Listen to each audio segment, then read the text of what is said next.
Hi, this is Lynn Suzek, and I am your faith coach. So, I've been praying about what to talk about because I'm ready to do another video.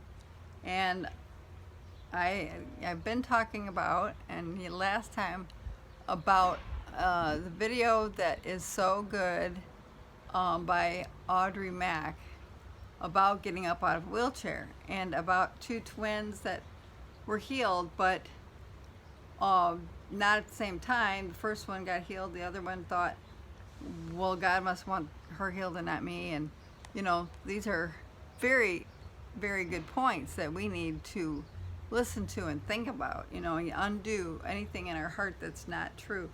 And they both got healed. I mean, we're talking about spinal cord injuries. This is very necessary for the world to hear. Those of us who are fighting off the belief that we can't get healed from a spinal cord injury is, it's necessary to hear these testimonies, because by the blood of the Lamb and the word of our testimony, we get healed.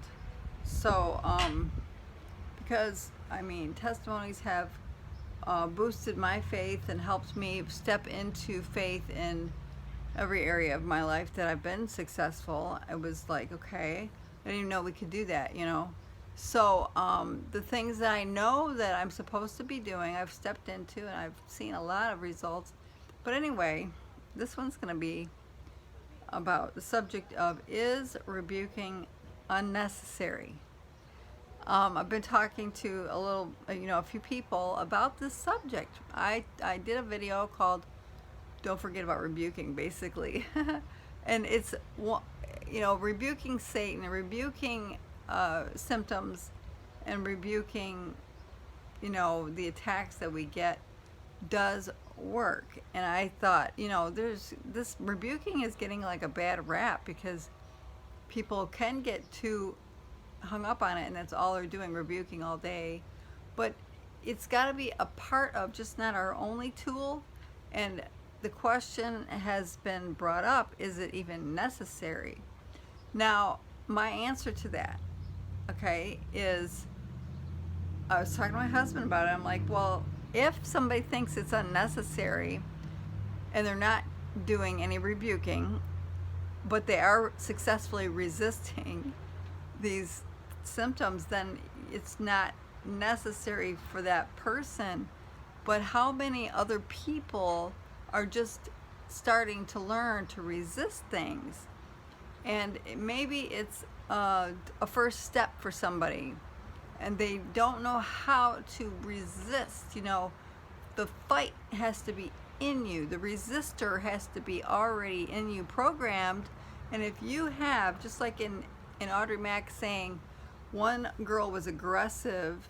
She was very, aggressive person that was a go-getter. That's a person that's going to get healed faster than a person that's passive and just takes everything laying down. And that's what, I agree with that.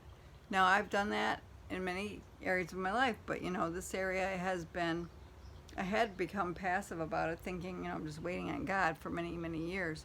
So I'm trying to, come out of that. And that's the difference. It's just so amazing, this testimony. Now, talk about when symptoms come on you that you're not supposed to have these symptoms. Anything new that comes on me, I rebuke. Now, I don't always have to rebuke. There's other ways to resist, but it's got to come from within. Like, no, that's a rebuke.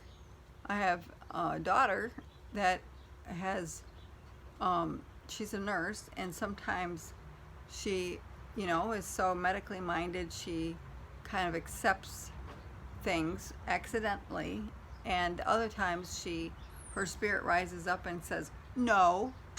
And I'm like, that's awesome, like, we're not accepting this allergy symptom. That doesn't belong to us, even on her children.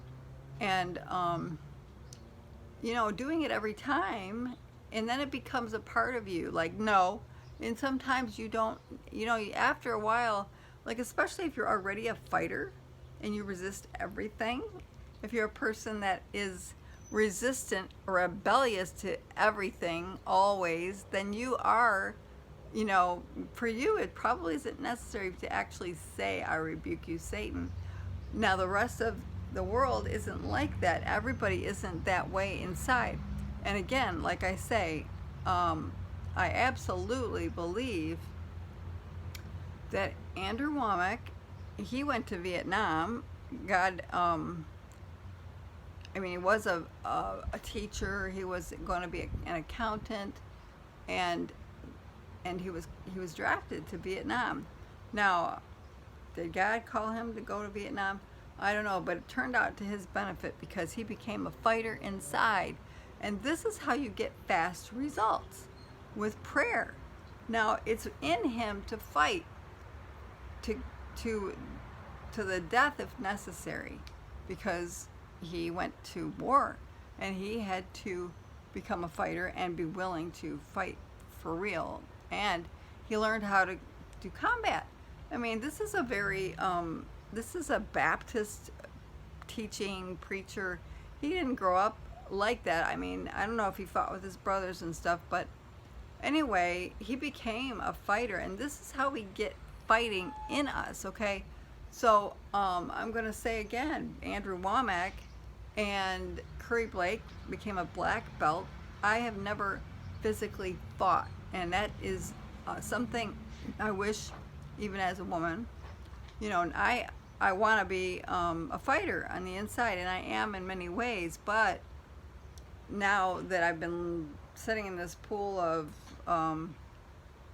warm water for so many years, just relaxed into this, dealing with this, spinal cord injury, it's hard to get fighting about it. So, but I am really ready to get up anytime, every minute of the day. I think about it, but I'm also living my life.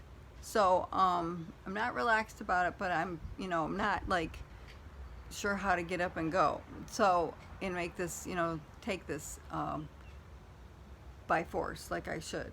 So again, that's Andrew Womack, Curry Blake, and then another friend of ours. I've got his testimonies. I did an interview, Mark Bostwick. He was a fighter. I asked him these questions when he was growing up before he was born again. He would fight anyone. So I asked the Lord a while back, what do these people have in common? What does it take to see aggressive results, fast results? Well, Mark Bostwick has fought through some pretty crazy stuff, messed up on his body. And then there's also Tony Myers. Now, he was healed of ALS in a way that was just miraculous, but he didn't really know to fight at the moment. He might, sometimes we don't even know how we got healed, and he didn't know how he got healed at that time. He was, he had a revelation about Jesus on the cross, and this helped him realize that God wanted him well, and that something came over him, and he was able to, he was already basically every day fighting with continuing to be able. He would do a lot of things that he's never been a passive person. And I need to be a lot more aggressive to see change probably. Now, I don't know if, I really don't know how it's going to happen. I'm trying to be open to, I'd like to just wake up walking, wake up and, we've been having dreams, even today, myself, and my stepdaughter, who was my caregiver this morning. We both had a dream last night that I was walking, and different ways, there's just different dreams, and we don't know exactly how to apply those dreams and help apply that to my healing. But it is hopeful and stimulating and motivating to get those dreams and talk about them. And then, so again, rebuking works, but the thing is, you know, like I said, I can say, I rebuke you, Satan. You know, that's just basic Christian, you know, rebuking anything that you shouldn't have, and knowing that you shouldn't have it as soon as something happens, and especially when you can sense it's demonic. But rebuking anything, even off your body, that just, you know, isn't right, like a rash, you know, poison ivy. These things can change instantly, and especially the more you know that how it's supposed to be, and the more you see it happen, the faster it happens. The more you see it happen, and the more you insist that it should happen, and the more you push for it.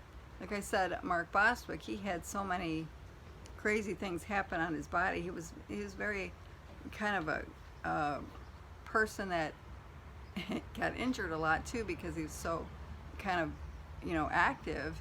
So he's kind of injured himself a lot, and then he's, you know, learned how to get healed a lot.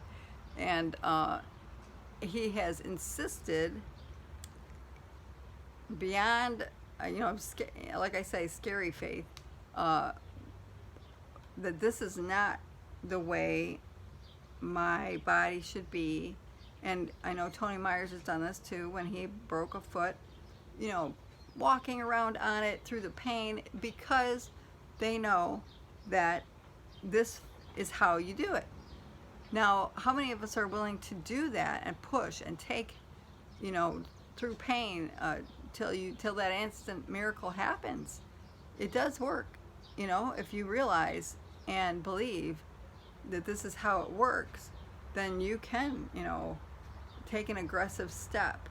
So again, is rebuking unnecessary for the person that is resisting on the inside? How do you teach that to someone?